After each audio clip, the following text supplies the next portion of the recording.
Goeiedag almal, dit is Theo en ons het aan die einde gekom van hierdie kort reeks, die week van dinamiese herstel.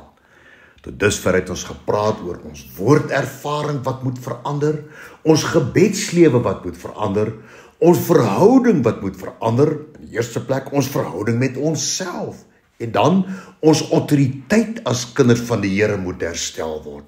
En al vier hierdie noodsaaklike herstelprosesse bring ons by die volgende baie belangrike herstelproses. Wees anders. 1 Petrus 1 vers 16. Wees heilig, want ek is heilig. Nou die Griekse woord vir heilig is hagios. En dit verwys in hierdie konteks na iemand wat so toegewyd is aan die Here, dat hulle hul hele optrede in so 'n mate beïnvloed word, dat hy of sy beskou word as waardevol, kosbaar en voortreffelik. Luister net wat lees Romeine 12 vers 2, en word nie aan hierdie wêreld gelykvormig nie, maar word verander deur die vernuwing van julle gemoed, met ander woorde, die dinge waarin julle dink, sodat julle kan beproef wat die goeie en welgevallige en volmaakte wil van God is. Nou hier's 3 baie belangrike woorde wat ons moet verstaan. Gelykvormig, moenie die wêreld gelykvormig word nie, maar word verander. Die woordjie verander en dan sodat jy kan beproef. Hierdie 3 woorde: gelykvormig, verander en beproef. Nou die woord gelykvormig dui op die wyse waarop jy dink. Dit waarmee jy jou hart vul en die wyse hoe jy oor die algemeen optree en reageer. Die woord beproef beteken om te smaak, om te sien en om te ervaar, om iets te beleef.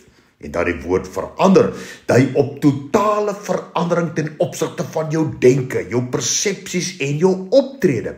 Dit dui op iemand wegdraai van iets en 'n totale ander rigting inslaan.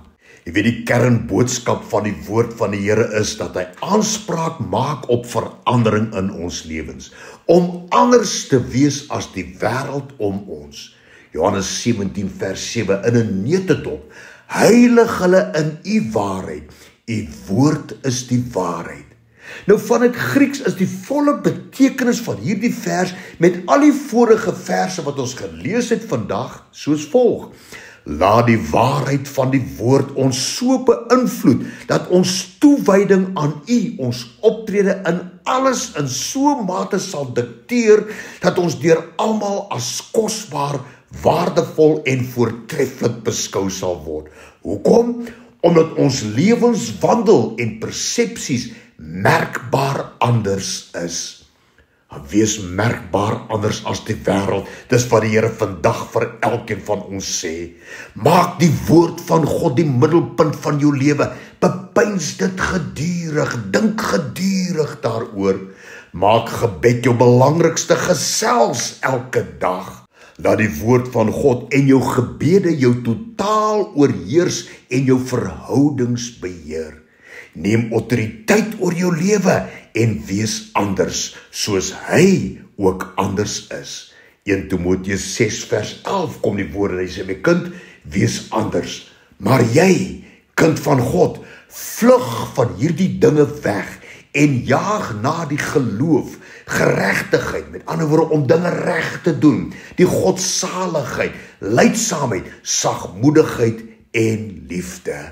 Ag, en ek wil hierdie week se reeks wees anders, dinamiese herstel, afsluit met hierdie woorde: waag dit om anders te wees.